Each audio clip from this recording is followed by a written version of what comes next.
Hello అండి, అందరికీ నమస్కారం. Welcome to my channel Telugu కథలు. పల్లెటూరు అమ్మాయి పార్ట్ 9. చిన్న request and friends, first time కనుక మన ఛానల్కి వచ్చినట్టయితే సబ్స్క్రైబ్ చేసుకుని లైక్ చేసి సపోర్ట్ చేయండి ఫ్రెండ్స్, ప్లీజ్. జానకి రామయ్యకు అనుకోకుండా రమ్య కనిపించగానే, అమ్మ రమ్య, నువ్వు గుడికి రాకూడదు అని అన్నారే అని అడుగుతాడు రమ్యను. నేను గుడికి రాకూడదని నీకెవరు చెప్పారు తాతయ్య అంటుంది రమ్య. ఏదో ఆలోచిస్తూ ఏదో అడిగేశాను, ఏమనుకోక తల్లి అంటాడు జానకి రామయ్య. పర్లేదు తాతయ్య గారు అని రమ్య చెప్తుంటే, వీళ్ళిద్దరు మాట్లాడుకునేది విని, సీతారామస్వామి, నేను ఏమీ పాపం చేశానయ్యా, కనీసం కలలో కూడా నాకు కాబోయే భార్యని కొట్టలేదే అని మనసులో అనుకొని, సార్, మీకు రమ్య మేడం ముందే తెలుసా అని నెమ్మదిగా జానకి రామయ్య గారి పక్కకు వచ్చి అడిగాడు పవన్. హా, తెలుసు, నిన్న గుడిలో కనిపించింది. నీకెలా తెలుసు రమ్య అని అడిగారు ఆయన ఏమీ తెలియనట్టు.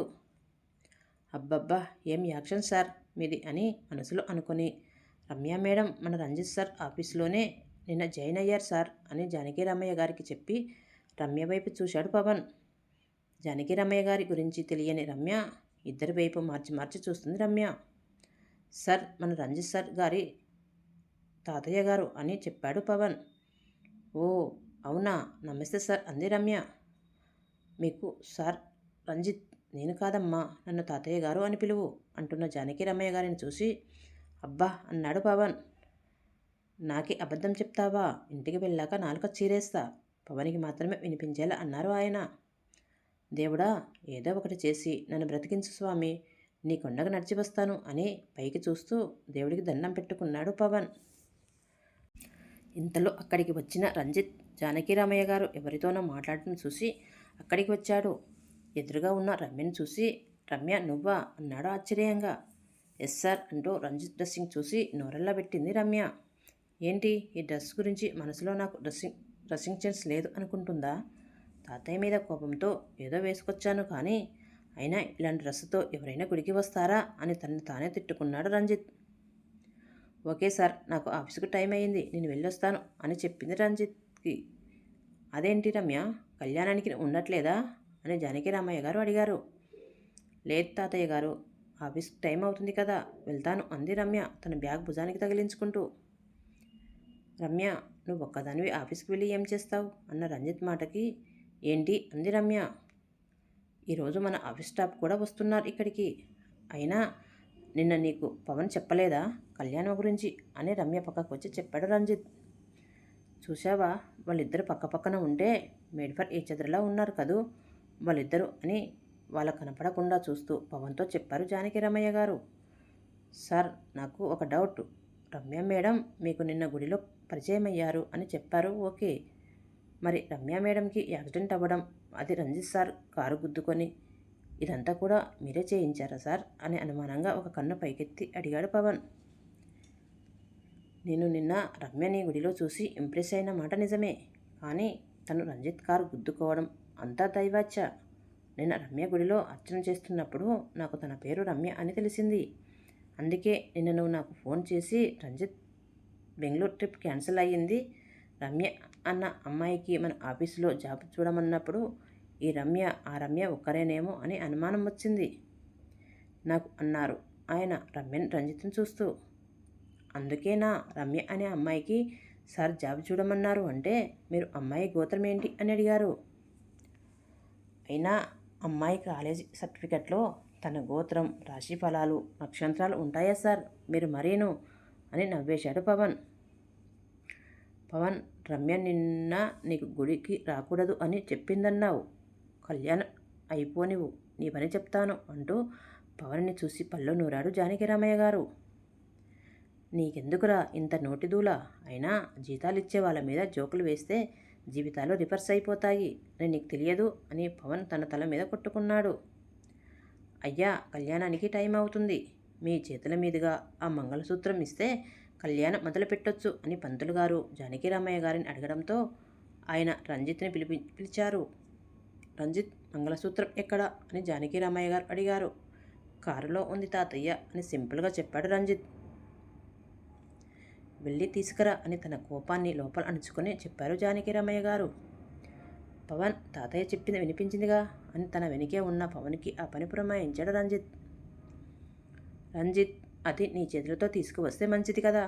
అలా అయినా నీకు త్వరగా పెళ్ళవుతుందేమో పంట కింద కోపాన్ని అణుచుకుంటూనే చెప్పారు జానకిరామయ్య గారు.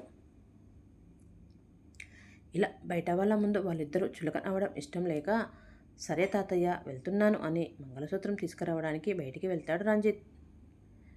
పవన్ ఇంకా ఆఫీస్ స్టాఫ్ ఎవరూ రాలేదు ఏంటి? గుడి చుట్టూ చూస్తూ అడిగారు జానకిరామయ్య గారు.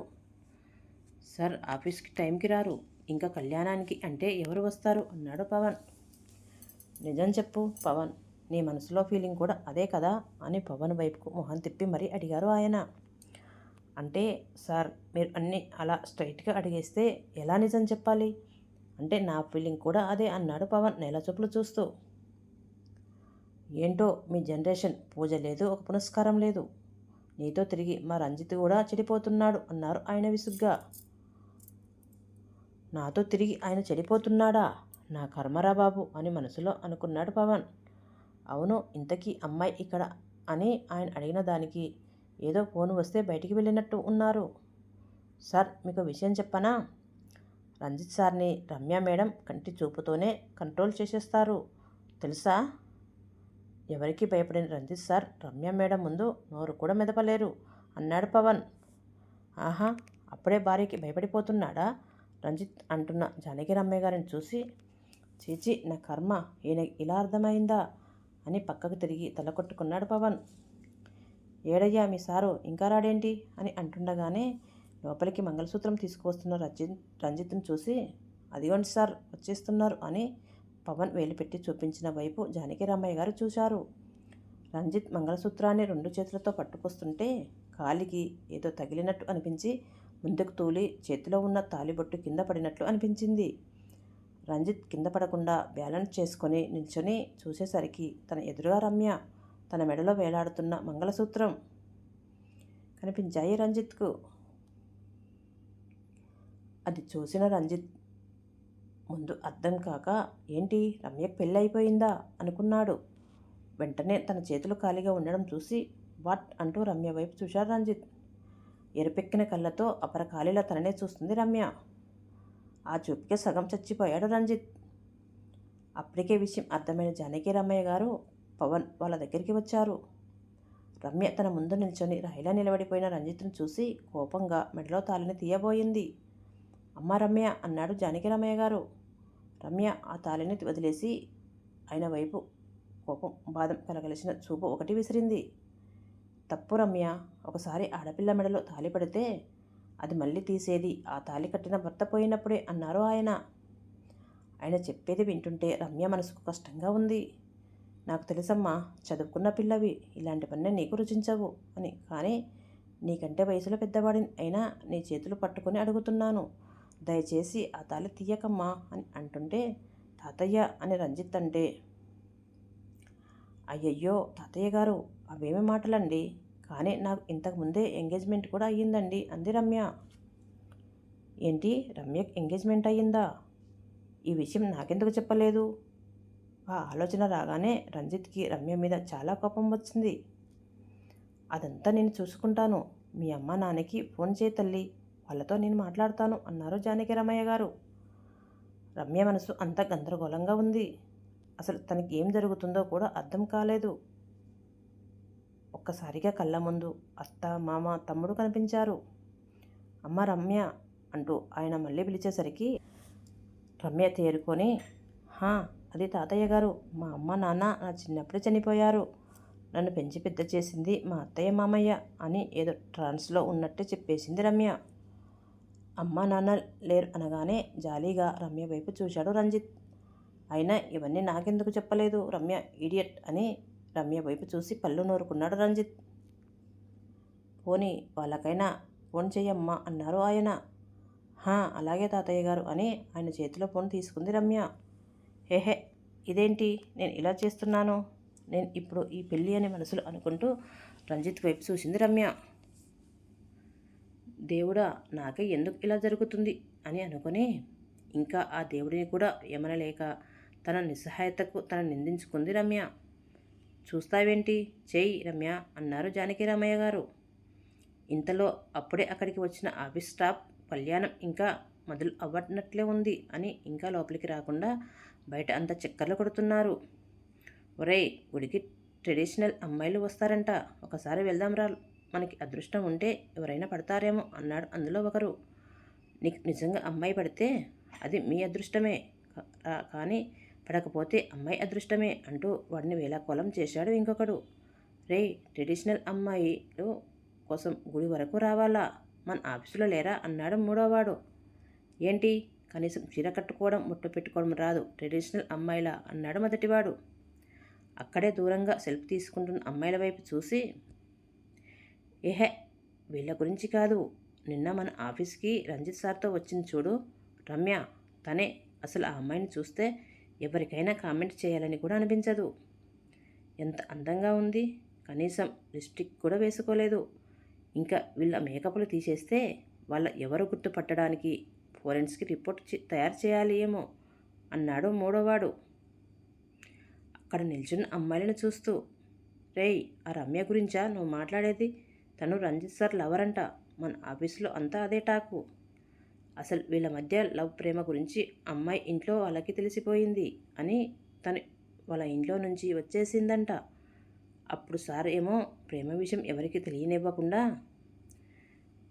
తనని మామూలు స్టాఫ్ కింద ఆఫీసులో పెట్టారంట అన్నాడు రెండోవాడు.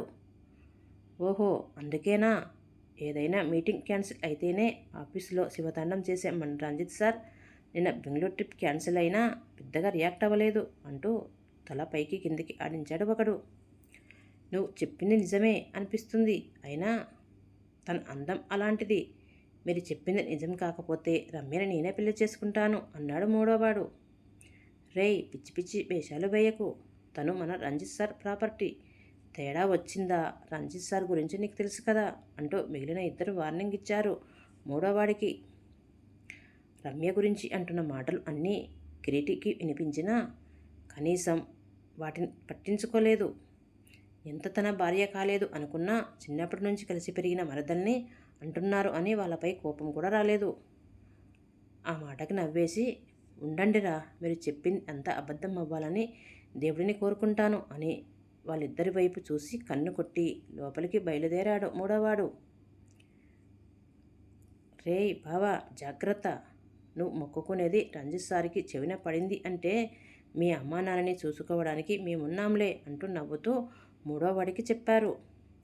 రమ్య నాకు దక్కితే మీ ఇద్దరికి గుండు కొట్టిస్తాను అని మొక్కుకుంటాను అని ఆ మూడోవాడు లోపలికి వెళ్ళబోయి అక్కడ రమ్యని రంజిత్ని పక్కపక్కన చూసి షాక్ అయి అక్కడే ఉండిపోయాడు. రేయ్, ఏమైందిరా, వాడికి కొంపదీసి వీడి మాటలు రంజిత్ సార్ కానీ విన్నారా అని నవ్వుకొని ఆ మిగతా ఇద్దరు కూడా అక్కడికి వెళ్ళారు. వాళ్ళు కూడా అక్కడ ఉన్నది చూసి షాక్ అయ్యి, అంటే నిజంగానే రమ్య రంజిత్ సార్ లవరా? రంజిత్ సార్ లవర్ అయ్యుండి కూడా నిన్న ఆఫీస్లో స్టాఫ్తో ఎంత చక్కగా మాట్లాడింది, ఎలాంటి గర్వం లేకుండా. నిన్న నాతో మాట్లాడిన మాట చాలు, లైఫ్ అంతా ఆ ఫీల్డ్లో బ్రతికేస్తాను అని తనలో తానే నవ్వుకున్నాడు మూడోవాడు. ఇంతలో మిగతా ఇద్దరు రమ్య మెడలో తాలిబొట్టు, ఆ పక్కన రంజిత్ ఫోటోలు తీసి వాట్సాప్లో, ఫేస్బుక్లో, ఇన్స్టాగ్రామ్లో స్టోరీ కింద అప్లోడ్ చేశారు ఆ పిక్ని. అది ఆ నోట ఈ నోట వెళ్ళి చివరిగా మీడియా చెవికి కూడా చేరిపోయింది. ఓకే ఫ్రెండ్స్, తర్వాత ఏం జరిగిందో నెక్స్ట్ భాగంలో చూద్దాం.